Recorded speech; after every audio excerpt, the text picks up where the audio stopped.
res. That's super scary because while attack defense with Gate Anchor Axe and attack defense solo, it's 6 plus 3 plus 5, 14 extra, 56 defense.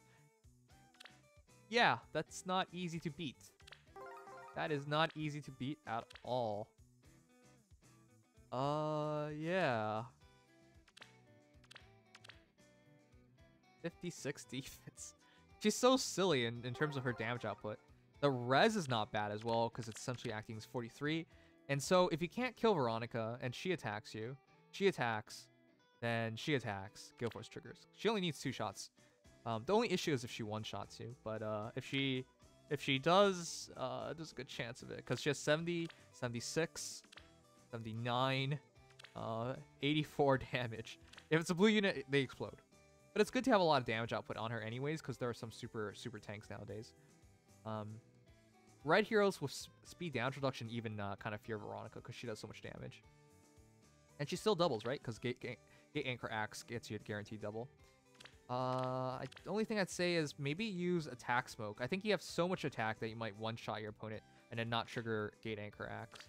Aside from that, yeah, it's up to you. If you do Attack Smoke, if they can't kill Veronica and she gets another turn, you've guaranteed you've won the Ether Raid battle, basically. But yeah, her only issues is, in fact, yeah, she just one-shots her opponents and doesn't trigger Gale Force. Other than that, though, run a double rally, right? Sometimes the hero, I guess rally speed always gets rallied anyways, but I usually run a double rally. Speed res is a really good one, and cheap one from Tail 2. Really nothing to change. Her base build is so good. It's up to you whether you want Attack Defense Level 4 or Heavy Blade 4, but it's such a minute difference nowadays. I would honestly argue Attack Defense Level 4 in your A slot and Heavy Blade in your Seal is probably better. But if you have another hero that needs Heavy Blade, then this makes more sense, obviously. But yeah, incredible damage output, incredible bulk, incredibly scary hero. The only thing she really worries about is null follow-up. But with how hard she hits, even if they beat Veronica, which they might not, if you have Wings of Mercy with Veronica, for example, they hit her twice, she survives, gets Wings of Mercy, and now she's guaranteed into a Gale Forge, it could just end Ether Raid battles. Such a stupidly powerful hero. New Plumeria. So yeah, Heavy Blade 4, Wings of Mercy 3, Attack Defense Rain, and Death Blow 3. Yeah, this is really scary. So chat, this Plumeria is quite scary. Why? Heavy Blade 4, Wings of Mercy 3, Attack Defense Rain, and Death Blow 3. So how does Heavy Blade 4 work? If you out-attack your opponent, you deal 5 damage on foe per unit's attack, 5 true damage. And because it's Brave Bow, it's 2 times 10 true damage from Heavy Blade 4 in total. So that's pretty scary. That helps with a lot of that helps with wiping out a lot of heroes. But more importantly, Death Blow and Attack Defense Rain adds another 10 attack, so you have 68 attack, essentially counting for Heavy Blade. That should out attack most things. So you're 73 attack, essentially 73 times 2. Pretty scary. Having Wings of Mercy allows you to jump in and just get the damage down. The reason why, I imagine the reason why, I imagine maybe Wings of Mercy into Plumeria. Why don't you dance with her? Because she has a unique dance, her actual dance from her Ether Raids form. Sweet Dreams grants another action to target ally and grants attack speed, defense res +3 to unit to target ally for 1 turn, inflicts attack speed, defense res -4 on nearest foes within 4 spaces. It's really, really good. Surprised you're not using that. But yeah, it's a really eloquent and simple build. Just smash your enemies. Can you guys believe this is a refresher hero? Yeah, I can't either. Refresher heroes are getting ridiculous in this game. So once again, that is additional 15 attack, so 73 damage times 2. When Glimmer triggers, that's going to be quite a bit of damage, especially because your defense is dropped on them as well. And yeah, 17 speed doesn't really matter. Everything's going to double you anyways. 22 defense becomes more like 26, and 44 res becomes 48. So yeah, very scary unit. It's funny how, like, it's a friggin' fairy who's probably one of the most strong archers in this entire game. It's not +10. It's not +10. And it's Tiki. Is this really Riley? Are you feeling okay? This is weird. Riley. What the heck? What are you doing? I thought you loved Tiki. What happened to it? Waiting for special heroes banner. I'm surprised you didn't just instantly max her. 40 +7 +5, 43 HP, 74 attacks, 61 speed. 61 speed, 25 defense, and 19 res. Chat, you guys might be like, well, that defense is really low. But she has 43 HP, so it's not that low. That res is really low. But she has 43 HP, so it's not really that low. Talk about going all in for attack and speed. Crossfire Breath, effect against dragons. If bonus is active on unit, grants attack speed +6 during combat. And of course, every buff she has becomes extra damage, which is ridiculous. So, total bonuses on units defense and res x 1.5. Extra stats are from herself because she has with everyone. So additionally, she adds 7.5, 7.5 damage from defense and res each. In other words, another 15 attack. So it is 15 plus 6. 21.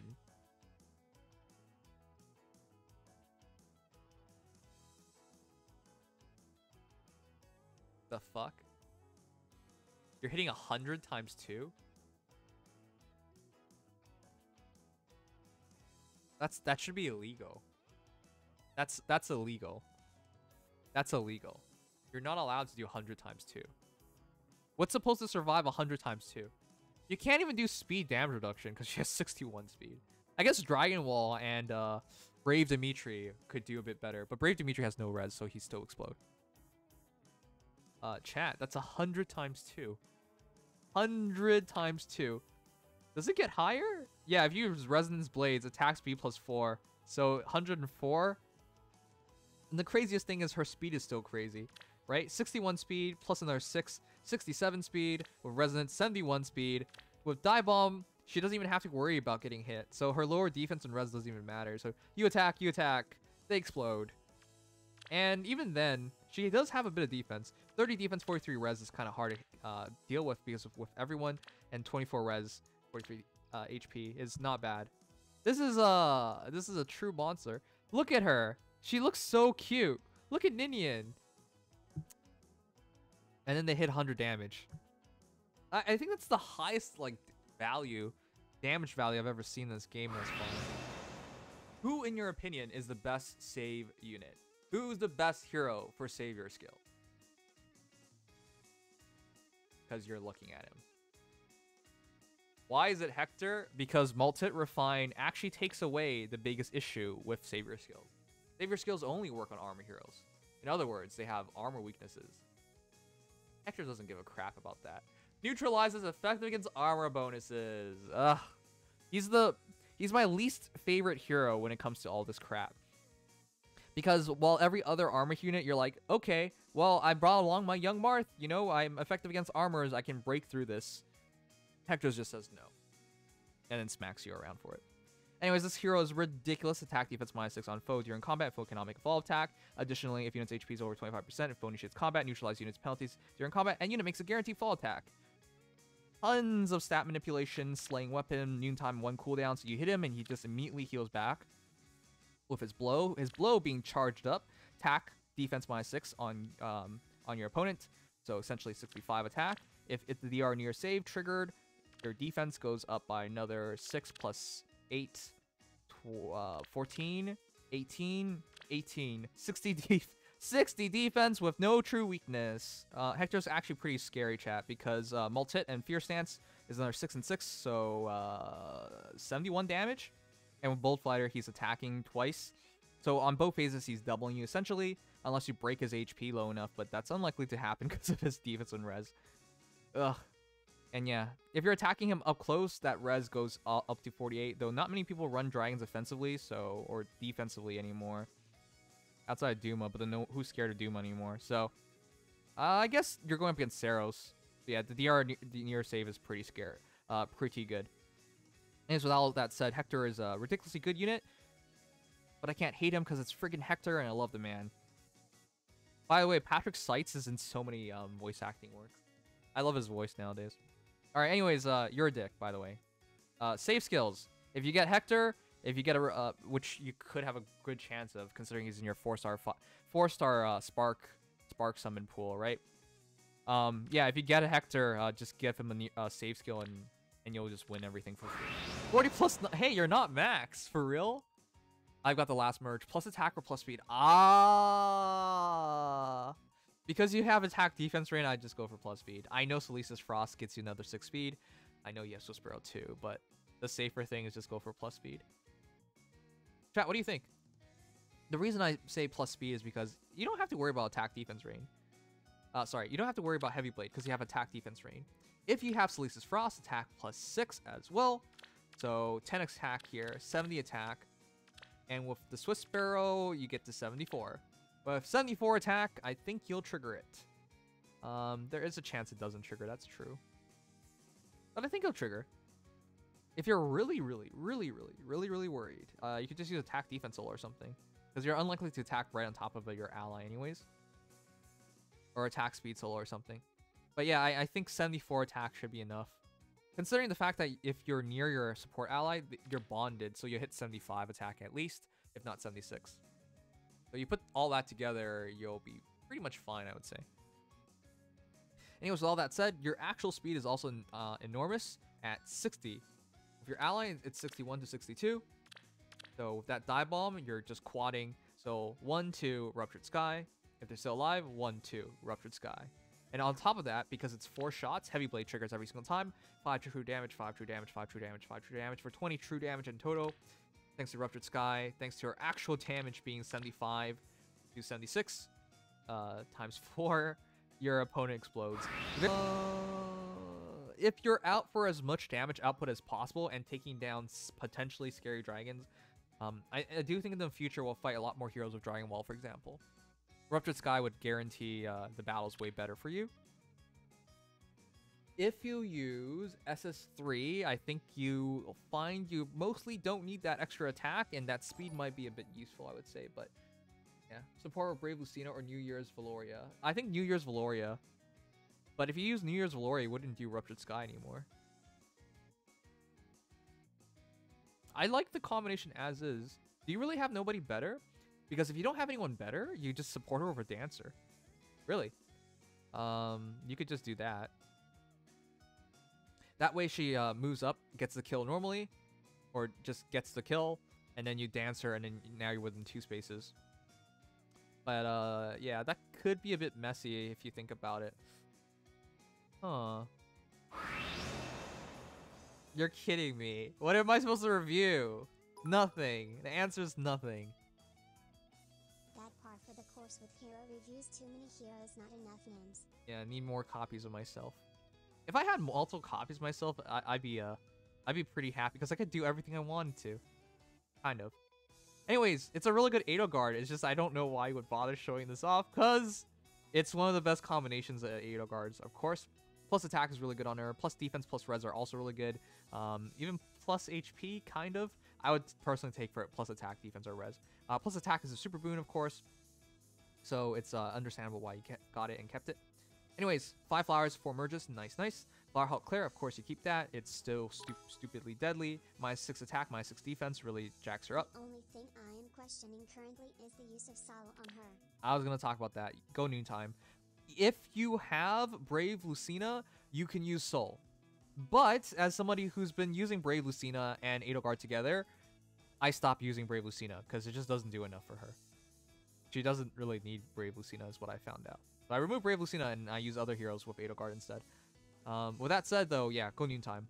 Because the reason is that when you guard, they attack you. So immediately you can use noontime and then you attack back. In the next battle, you have Black Eagle Rule reducing damage by 80%. And then you have another noontime and you heal back again. It's better to get 2 noontimes in the same battle than 1 soul. So no point in soul is what I would say. This encounter, Black Eagle Rule, AR Far Save, and Mirror Stance is just a great combination. Because you're predominantly guarding and not using her as often offensively, yeah, just go noontime. If you're using her aggressively more often, soul's fine. But yeah. AR Far Save's perfect on her. The 4 res from AR Far Save and 4 res from Mirror Stance gets her 8, which takes her to 45 res, 46 defense, and because of Flower Halt Claire, she essentially has 51 res and 52 defense.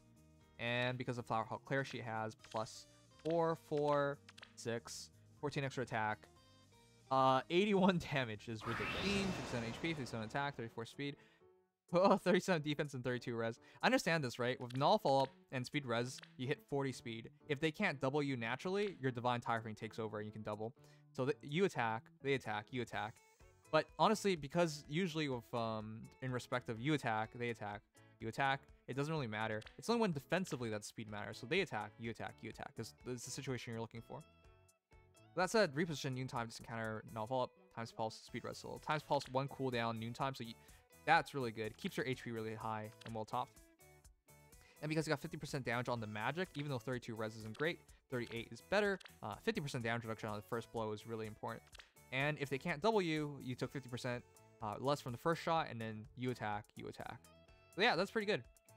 Reposition, noontime, distant counter, null follow-up, times pulse, and can't really argue with null follow-up. A lot of heroes nowadays that have waries or they double you automatically, null follow-up helps a lot.